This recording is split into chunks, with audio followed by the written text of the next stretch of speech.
Bakunzi bacu aho muherereye twongeye kubaramutsa aho muri hose dukomeza tubifuriza ibihe byiza ariko nanone tubaha ikaze gukurikirana incamake y'amakuru twabateguriye umugoroba uyu munsi w'akazi rimwe dore ko ari no munsi wo gutangira iyinga. Ese byari byifashe gute mu misozi miremire ya Minembwe? Reka amakuru yacu tuyahere ejo n'iyinga. Nanone ni yayandi mwumva umunsi ku wundi adahwema kuvugwa se cyangwa kumva hano mu misozi miremire ya Minembwe, n'ay'ibitero bikomeje kugabwa n'ingabo za FARDC hamwe n'abambari babo FDLR, abarundi ndetse na wazalendo. Ibyo bitero hakaba iby'intambara zo hasi ndetse n'ibya drone bigenda bijana.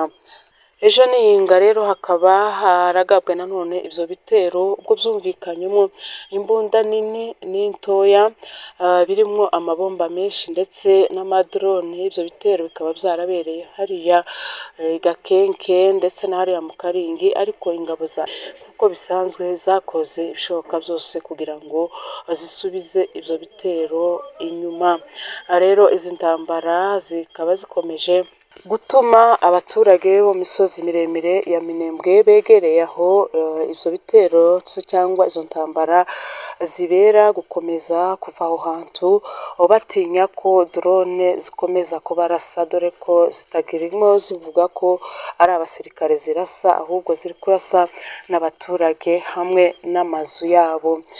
Nanone andi makuru tubagezaho n'ayo mu gitondo cy'uyu munsi ubwo mu masaha ya 2:00 indege zo mu bwoko bwa drone nanone zagabye tafazari ibitero hano Madegu centre, aho byibasiye icyicaro se cyangwa inzu ya radiyo Tungane Minembwe.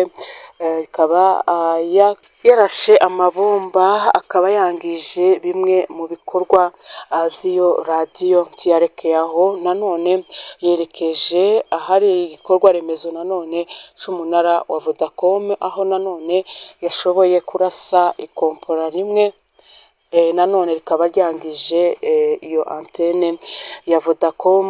Reka tubibutse ko aho hafi y'iyo nzu ya radiyo Tungane Minembwe ndetse no hafi y'iyo Vodacom hari amazu y'abaturage batuye aho hantu, ubwo basohokaga birukwanka bavuga ko izo drone nanone zishobora kubamerera nabi, ndetse n'abaturage baturiye hafi aho ngaho benshi birukaga bahunga bava Madegu centre berekeza mu yindi mihana.